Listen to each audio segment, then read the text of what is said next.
وہ جس مکان میں رہتا ہے اس کے ایک کمرے میں ڈاکے کی ایک واردات کا سلطانی گواہ دفن ہے۔ اس کا نام ابن تھا۔ منا اور ٹیپو ثابت کریں گے کہ اس سلطانی گواہ کو جیدے نے قتل کیا تھا۔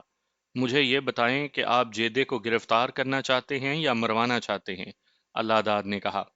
ہم نے اسے گرفتار کر لیا تو وہ اگلے روز ہی رہا ہو جائے گا۔ دوسرا کام آسان ہے۔ میں اس کے مکان پر چھاپا مار کر اس کی داشتہ کو قبضے میں لینا چاہتا ہوں۔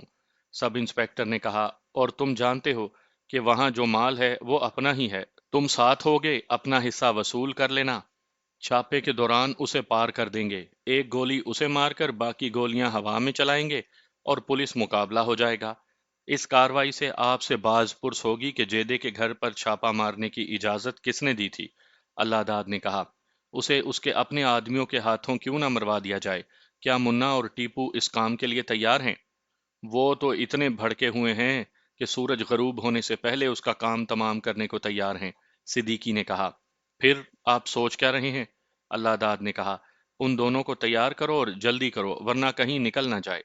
نکل کہاں جائے گا؟ سب انسپیکٹر نے کہا، میں نے مننے اور ٹیپو سے کہہ دیا ہے کہ اس پر نظر رکھیں، وہ ادھر ادھر ہو تو مجھے اطلاع دیں۔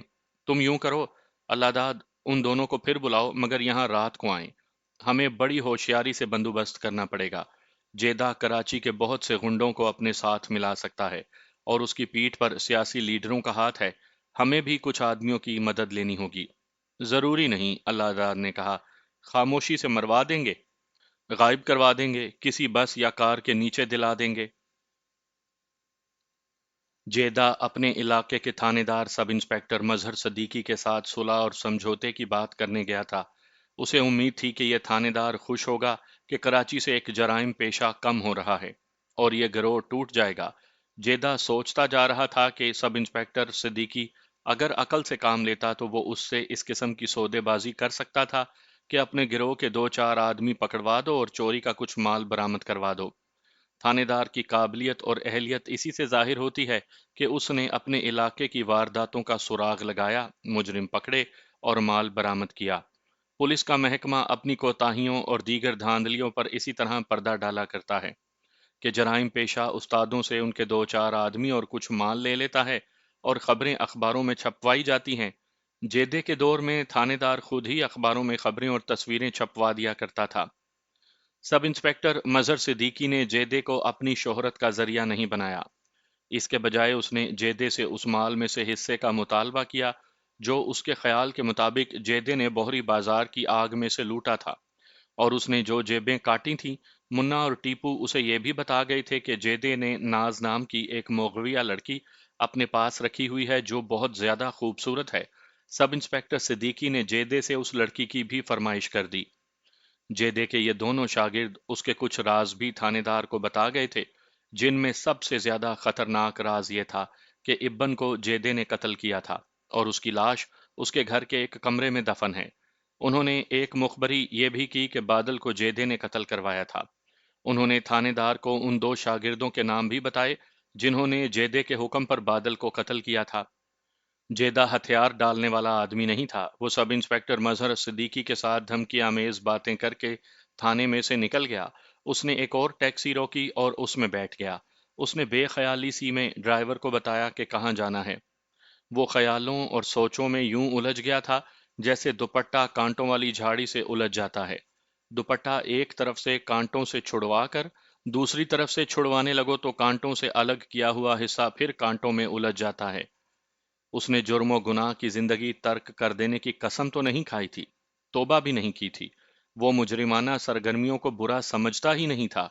اس پر کسی کے واز کا اثر نہیں ہوا تھا۔ یہ تو اس کی فطرت کی پیاس تھی جو پیار نے بجھا دی تو جیدے کے سینے میں بھڑکتے ہوئے شعلے بجھ کر رہ گئے۔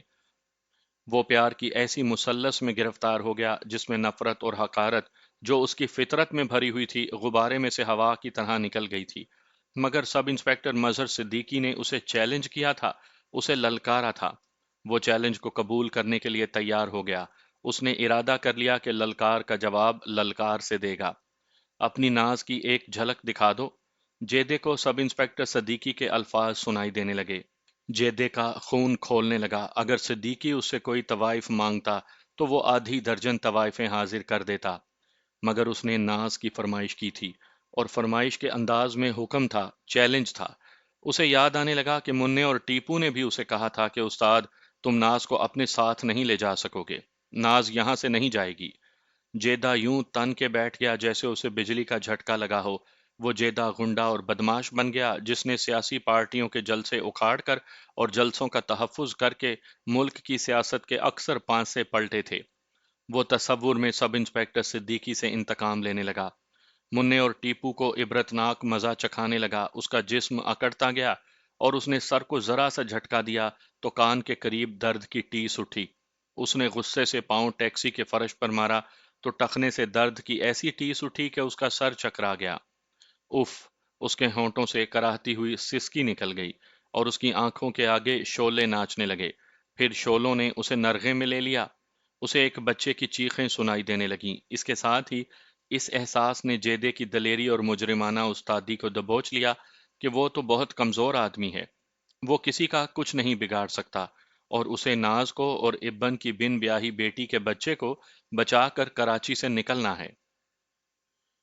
ٹیکسی رکی تو اسے یاد آیا کہ وہ تو ٹیکسی میں بیٹھا ہے اور اسے یہاں اترنا ہے۔ یہ کراچی کے ایک اور استاد بشیرے کا ٹھکانہ تھا۔ اس نے ٹیکسی ڈرائیور سے پیسے پوچھے بغیر 5 روپے کا ایک نوٹ ٹیکسی کی اگلی سیٹ پر پھینکا اور بڑی تیزی سے ٹیکسی سے نکل گیا۔ بشیرہ گھر میں مل گیا۔ اوئے، کس سے لڑائی ہوئی ہے جیدے؟ بشیرے نے ہاتھ آگے بڑھا کر جیدے کا ہاتھ پکڑ لیا اور پوچھا، تمہارا رنگ کیوں اڑا ہوا ہے؟ ارے گورنمنٹ تیری اپنی ہے، ہم تو تجھ سے ڈرتے ہیں استاد۔ بشیرے، جیدے نے دبی دبی آواز میں کہا، میرا علاقہ سنبھال لو گے؟ کب تک؟ ہمیشہ کے لیے، جیدے نے کہا، اور اس کے ہونٹوں پر ایسی مسکراہٹ آ گئی جو بشیرے نے جیدے کے ہونٹوں پر کبھی نہیں دیکھی تھی۔ معلوم ہوتا ہے جیدے استاد گانجے کا کش لگا کر آئے ہو۔ ہوش میں ہوں یار، جیدے نے کہا، پورے ہوش میں ہوں، دل بیزار ہو گیا ہے۔ ہونا تھا، بشیرے نے کہا، ہونا ہی تھا، چھوکری کے چکروں میں جو آ گیا ہے۔ مجھے معلوم ہے تم نے داشتہ رکھی ہوئی ہے، تم اناڑی تو نہیں جیدے؟ وہ تمہیں کہاں لے جا رہی ہے؟ وہ نہیں، اسے میں کہیں لے جا رہا ہوں، جیدے نے کہا۔ کہاں؟ یہ تو تم سے پوچھنے آیا ہوں، جیدے نے کہا۔ تم مجھ سے زیادہ تجربہ کار ہو، دھندا یہی چلے گا؟ نہیں، جیدے نے کہا، دھندا چھوڑ رہا ہوں۔ بشیرے نے اوپر دیکھا اور لمبی آہ بھری، پھر وہ جیدے کو یوں دیکھنے لگا جیسے اسے پہچاننے کی کوشش کر رہا ہو۔ تمہارا دماغ چل گیا ہے، بشیرے نے کہا، یا شاید کل بوہری بازار کی آگ نے تمہارا پیٹ بھر دیا ہے۔ میرے چھوکروں نے بھی خوب ہاتھ مارا ہے۔ ایک چھوکرا تو جیتی جاگتی عورت کے گلے سے سونے کا ہار اتار کر لے آیا، اور میں ایک عورت کے گلے سے اترا ہوا ہار اس کے گلے میں ڈال آیا ہوں، جیدے نے کہا، اور بوہری بازار کی آگ نے مجھے یہ زخم دیے ہیں۔ اس نے بشیرے کو اپنے زخم دکھائے۔ جیدے نے اسے تفصیل سے بتایا کہ وہ اب اس دھندے میں چل ہی نہیں سکے گا، اور کیوں نہیں چل سکے گا؟ اس سے بہتر ہے کہ پھانسی چڑھ جاؤ، بشیرے نے کہا۔ تم مجھے ایک آدمی بتا دو جو اس جال سے نکل کر گیا ہو۔ کوئی گمنام چور اور اٹھائی گیرا ادھر ادھر ہو جائے تو کسی کو پتہ نہیں چلتا۔ ہم تم وزیروں، لیڈروں، پولیس کے افسروں اور اپنے ساتھ کے استادوں کے راز اپنے سینوں میں لے کر کہاں جا سکتے ہیں؟ تم اس زمین پر چل پھر نہیں سکتے۔ سمندر پار چلے جاؤ، سرحد پار کر جاؤ، ہندوستان۔ ہاں، بشیرے نے کہا، تمہیں صرف ہندوستان میں ہی پناہ مل سکتی ہے۔ وہاں چاہے یہی دھندا چلاؤ، چاہے شریفوں کی زندگی بسر کرو۔ بشیر استاد، جیدے نے کہا، میرا تمہارا کوئی مذہب نہیں، ہم جیسوں کا کوئی مذہب نہیں ہوتا، کوئی ملک نہیں ہوتا، مگر جب مجھے ہندو یاد آتے ہیں تو یہ بھی یاد آ جاتا ہے کہ میں مسلمان ہوں اور میں پاکستانی ہوں۔ یہ الگ قصہ ہے کہ ہم نے اپنے لیڈروں اور حاکموں کے ساتھ مل کر اپنے ملک کا بیڑا غرق کر دیا ہے، لیکن ہم یہ برداشت نہیں کر سکتے کہ ہندو ہمارے ملک کی طرف آنکھ اٹھا کر بھی دیکھے۔ میں سن 1947 میں ادھر سے ہجرت کر کے آیا تھا۔ میرا پیشہ یہی تھا، میں کوئی شریف آدمی نہیں تھا، لیکن اتنا سا احساس تو موجود تھا کہ جنہیں ہندو اور سکھ قتل کر رہے ہیں اور جن عورتوں کو وہ گھسیٹ گھسیٹ کر لے جا رہے ہیں وہ مسلمان ہیں۔ میں وہ قتل و غارت اور مسلمانوں کے جلتے ہوئے مکان اور ان میں جلتے ہوئے بچوں کو بھی نہیں بھول سکتا۔ مجھے کیا بتاتے ہو جیدے سیٹھ، بشیرے نے آ بھر کر کہا، میں اس وقت لاہور میں تھا، میرا بھی یہی پیشہ تھا، یہی دھندا تھا، یہ میرا خاندانی دھندا ہے۔ پناہ گزینوں کے جو قافلے میں نے دیکھے تھے وہ آج بھی آنکھوں کے سامنے ہیں۔ میرا باپ انڈیا کا مانا ہوا کفل شکن تھا، وہ بھی لاہور آ گیا تھا۔ اس نے مشرقی پنجاب کے مسلمانوں کے قتل عام کے قصے سنائے، مجھ جیسے پتھر کے بھی آنسو نکل آئے تھے۔ اور یہ جو میں نے تمہیں سنایا ہے کہ کل میں نے بوہری بازار کی آگ سے ایک بچے کو زندہ نکالا ہے، اس میں شاید میرا کوئی عمل دخل نہیں تھا، جیدے نے کہا۔ وہ میں نہیں تھا، وہ شاید جیدہ تھا ہی نہیں، جس نے ہندوؤں اور سکھوں کے ہاتھوں مسلمانوں کے جلتے ہوئے مکان اور ان میں زندہ جلتے ہوئے بچے دیکھے تھے۔ بوہری بازار کی آگ میں ایک ماں کی چیخوں نے میرا روپ بدل دیا، اور مجھے ایسے محسوس ہونے لگا جیسے اس ایک بچے کو زندہ جلانے کے لیے ہندوؤں نے اتنی بلڈنگوں کو آگ لگا دی ہے۔ میرے اندر سے جیسے کسی نے مجھے للکارا ہو، جیدے، تیرے ملک میں کوئی بچہ زندہ نہ جلے، کود جا اس آگ میں۔ اور میں آگ میں کود گیا۔ اوئے جیدے، بشیر نے اس کے کندھے پر ہاتھ رکھ کر کہا، تم اب ہماری منڈلی میں بیٹھنے کے قابل نہیں رہے۔ تم تو تعلیم یافتہ آدمیوں جیسی باتیں کر رہے ہو۔ اگر تمہارے اندر تعلیم زور مار رہی ہے تو ادھر ادھر ہو جاؤ، لیکن جاؤ گے کہاں؟ ناجا ملتانی یاد ہے تمہیں؟ 5-6 سال کی بات ہے، اس نے بھی توبہ کر لی اور الگ ہو بیٹھا تھا۔ 7-8 روز اخباروں میں 4 کانسٹیبلوں، ایک ہیڈ کانسٹیبل اور ایک ASI کی فوٹو چھپی تھی۔ ان کے سامنے ناجے ملتانی کی لاش پڑی تھی۔ ہاں، مجھے یاد ہے، جیدے نے کہا۔ ساتھ خبر تھی کہ بدنام ڈاکو ناجا ملتانی پولیس مقابلے میں مارا گیا۔ یہ تو میں جانتا ہوں کہ اسے کہاں بلا کر پیچھے سے ریوالور کی ایک گولی ماری گئی تھی، بشیرے نے کہا، اور لاش پر رائفلوں کی 5 گولیاں چلائی گئی تھیں۔ کھارا در کے جبارے کی لاش برنس روڈ پر پڑی ملی تھی۔ خبر چھپی تھی کہ رات ایک کار اسے کچلتی ہوئی گزر گئی ہے۔ کار کا سراغ نہیں لگایا جا سکا۔ اس نے ملک سے باہر جا کر حلال کی کمائی کا ارادہ کیا تھا۔ اس کے سینے میں نیپیر روڈ کی گانے والی انوری بھوپالی کے قتل کا راز تھا۔ اسے آج کا وزیر تمہارا آغا اپنی داشتہ بنانا چاہتا تھا، اور وہ مان نہیں رہی تھی۔ وہ تو انڈیا کے مہاراجوں کی چیز تھی یار، جیدے نے کہا۔ بہت خوبصورت تھی۔ اسے جبارے کے ہاتھوں قتل کروایا گیا تھا، بشیرے نے کہا۔ جبارے نے اسے قتل تو کر دیا، لیکن اس نے دوسرے دن انوری کی پوسٹ مارٹم کی ہوئی لاش دیکھی تو اس کا دماغ پھر گیا۔ اس نے سب سے کہا کہ وہ ملک سے باہر جا رہا ہے۔ آغا اور پولیس کے ایک افسر کے سوا کسی کو معلوم نہیں تھا کہ جبارے جیسا ظالم ڈکیت کیوں منہ پھیر گیا ہے۔ وہ نہ مانا تو اسے آدھی رات کے بعد اسی کے 2 ساتھی ایک شکار کا لالچ دے کر برنس روڈ پر لے آئے۔ ادھر سے ایک بس آئی جو جبارے کو کچل کر غائب ہو گئی۔ بشیر نے اسے 3-4 اور جرائم پیشہ آدمیوں کے قصے سنائے اور کہا، سرکاری غنڈہ گردی میں بہت پیسہ ہے جیدے بھائی، بڑی عیش ہے۔ وزیر بدلتے رہتے ہیں، ہمیں کوئی نہیں بدل سکتا۔ حکمرانوں کے مخالفوں کے خلاف جو جھوٹے مقدمے بنائے جاتے ہیں، ہم ان میں جھوٹی گواہیاں دینے کے لیے ہر وقت اور ہر کسی کے لیے تیار رہتے ہیں۔ وزیروں کے نیچے سے کرسیاں سرکتی رہتی ہیں، ہماری بادشاہی قائم رہتی ہے، مگر ہم ادھر ادھر نہیں ہو سکتے۔ حاکم ہم پر نظر رکھتے ہیں۔ جو راز ہمیں معلوم ہوتے ہیں وہ نئے حکمران کو معلوم نہیں ہوتے۔ اس کے باوجود مجھے یہاں سے جانا ہے، جیدے نے کہا۔ میرا باپ انڈیا سے آ گیا تھا، بشیرے نے کہا۔ تمہیں بتا چکا ہوں کہ تالے توڑنے میں وہ استادوں کا استاد تھا، لیکن اس کا اٹھنا بیٹھنا سیاسی لوگوں میں تھا۔ اس کے لباس اور اس کی باتوں سے کوئی شک بھی نہیں کر سکتا تھا کہ یہ آدمی کفل شکن ہے۔ اس نے پاکستان مانگنے والے مسلمانوں کے خلاف بہت کام کیا تھا۔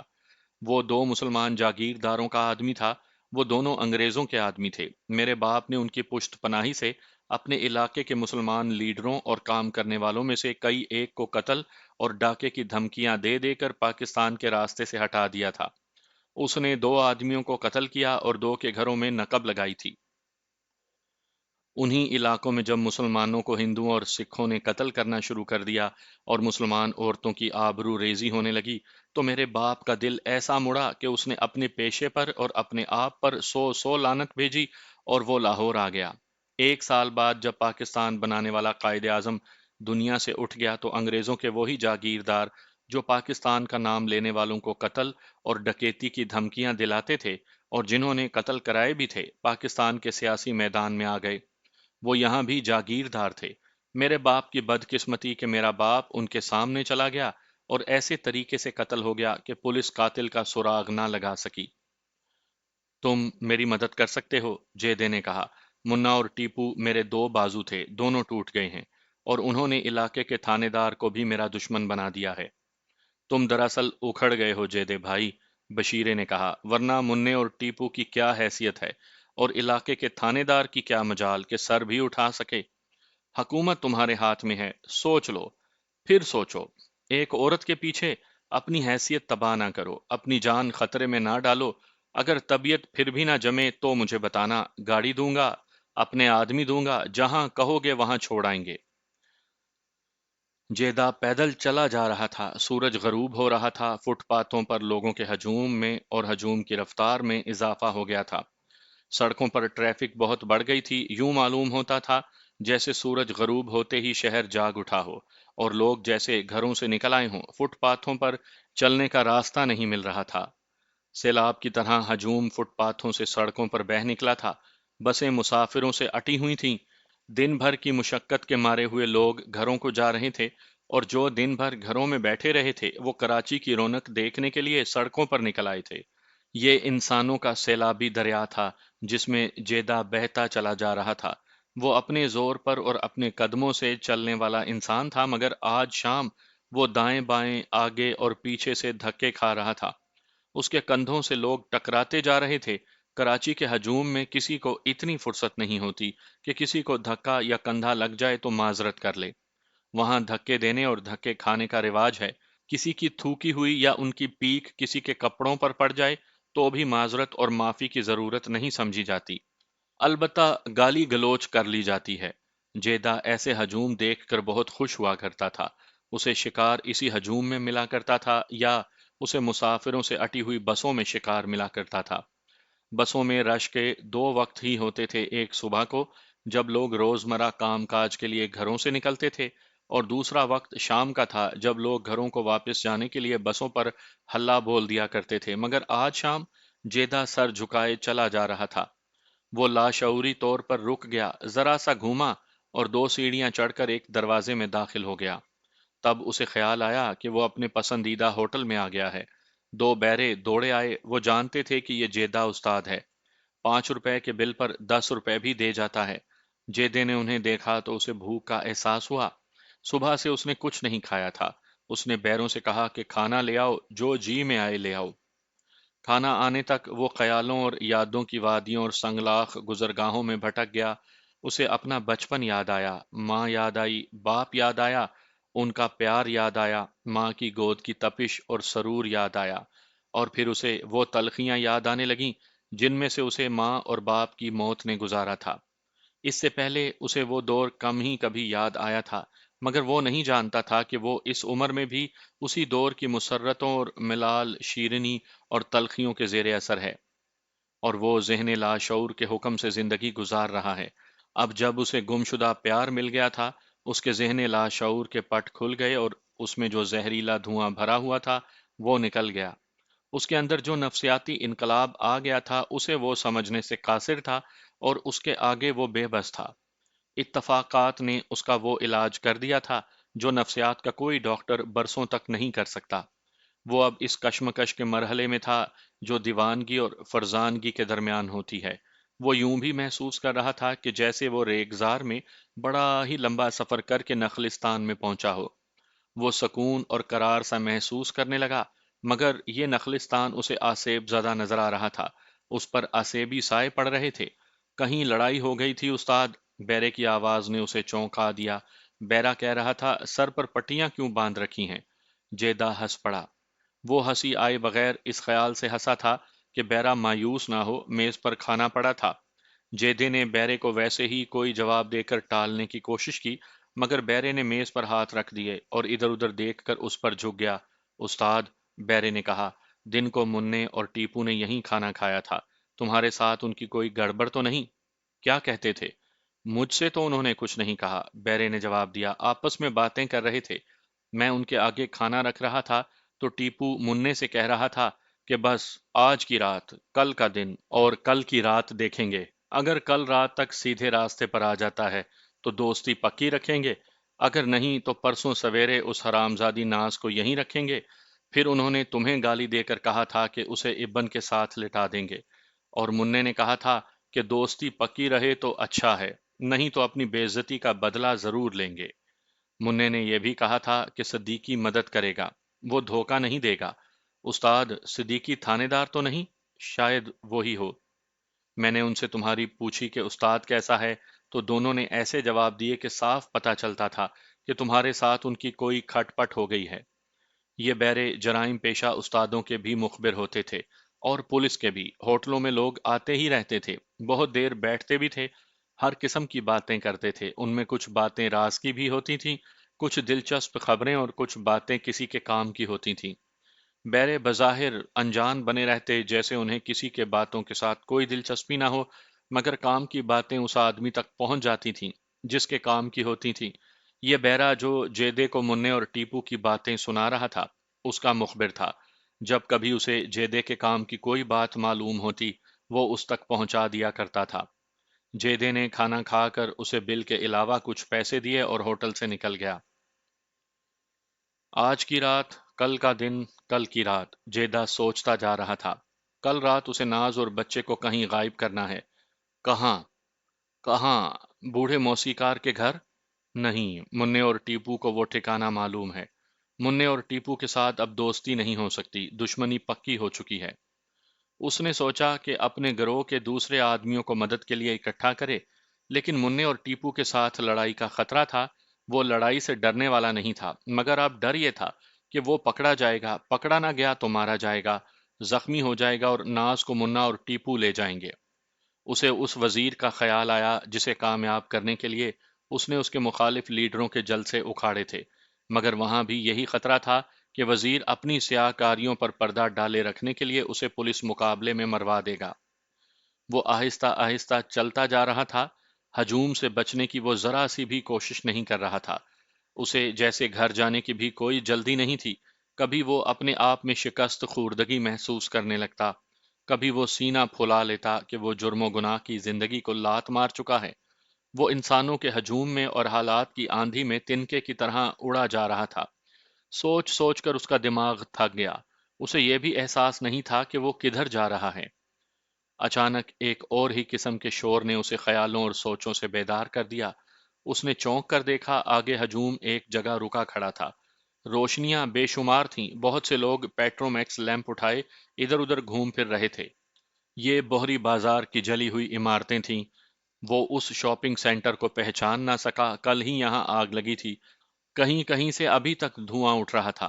سیاہ کالی دیواریں کھڑی تھیں، جلے ہوئے ان کھنڈروں میں لوگ پیٹرومیکس اٹھائے کچھ ڈھونڈ رہے تھے۔ بعض عمارتیں گری نہیں تھی، ایک تو ان لوگوں کا ہجوم تھا جو یہاں رہتے تھے، اور ان سے کئی گنا زیادہ ہجوم تماشائیوں کا تھا۔ ملبے سے جلی ہوئی لاشیں نکل رہی ہیں۔ جیدے کے کانوں میں کسی کی آواز پڑی، یہاں کے رہنے والے اپنا سامان نکال رہے ہیں۔ ایک اور آواز، سب جل گیا ہے، کسی اور نے کہا۔ اب یہاں کیا ملے گا؟ جیدے کے ارد گرد شعلے ناچنے لگے۔ وہ ان کی ہیبت ناک آواز سننے اور ان کی تپش محسوس کرنے لگا۔ اس کے رونگٹے کھڑے ہو گئے، وہ رک کر جلی ہوئی عمارتوں کو دیکھنے لگا، پھر آہستہ آہستہ ہجوم کے قریب ہو گیا۔ اس کے سر پر ایک بلب جل رہا تھا۔ جیدے کو خیال آیا کہ کراچی کے اٹھائی گیر بھی ملبے اور جلے ہوئے کھنڈروں میں لوگوں کا سامان ڈھونڈ رہے ہوں گے، اور جیب کترے بھی اپنا کام کر رہے ہوں گے۔ ایک عورت جلی ہوئی عمارتوں کی طرف دیکھتی جیدے کی طرف بڑھتی آ رہی تھی۔ وہ اسی کھمبے کے پاس آ کر رکی جس کے ساتھ جیدہ لگا کھڑا تھا۔ جیدے نے بھی توجہ نہیں دی کہ اس کے پاس ایک عورت کھڑی ہے۔ عورت نے 2 سال کا بچہ اٹھا رکھا تھا۔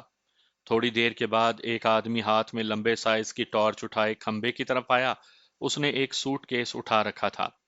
کچھ اور سلامت ہے؟ جیدے کے پاس کھڑی عورت نے آگے بڑھ کر اس آدمی سے پوچھا۔ بڑا ٹرنک سلامت ہے، اس آدمی نے جواب دیا۔ اس کی تپش سے اندر کپڑے نہ جل گئے ہوں، مجھ سے اٹھتا نہیں۔ میں ساتھ چلوں؟ عورت نے کہا۔ نہیں، آدمی نے کہا، تم بچے کو اٹھاؤ گی یا ٹرنک اٹھواؤ گی؟ میں کسی سے کہتا ہوں لیکن مانے گا کون؟ مجھے کہو بھائی، جیدہ بول پڑا، اس مصیبت کے وقت کون نہیں مانے گا؟ بڑا احسان ہوگا بھائی صاحب، اس آدمی نے کہا، بڑی نیکی ہوگی۔ جیدہ اس کے ساتھ جلے ہوئے کھنڈر میں چلا گیا۔ وہاں بدبو تھی، ہر طرح کی چیزیں جلی تھیں، ان میں سے چمڑے کی چیزیں بھی تھیں۔ لکڑی کی سیڑھیاں مکمل طور پر جل چکی تھیں، ایک طرف لوہے کی گول سیڑھیاں تھیں، ان سے لوگ اتر اور چڑھ رہے تھے۔ جیدہ اس آدمی کے پیچھے سیڑھیاں چڑھ گیا۔ یہ دوسری منزل تھی۔ وہ برآمدے میں چلے گئے، ملبے سے بچتے بچاتے وہ ایک کمرے میں داخل ہوئے۔ اس آدمی نے ٹارچ روشن کر رکھی تھی۔ کمرے کی دیواریں سیاہ تھیں، ایک طرف سے چھت کا کچھ حصہ گرا ہوا تھا،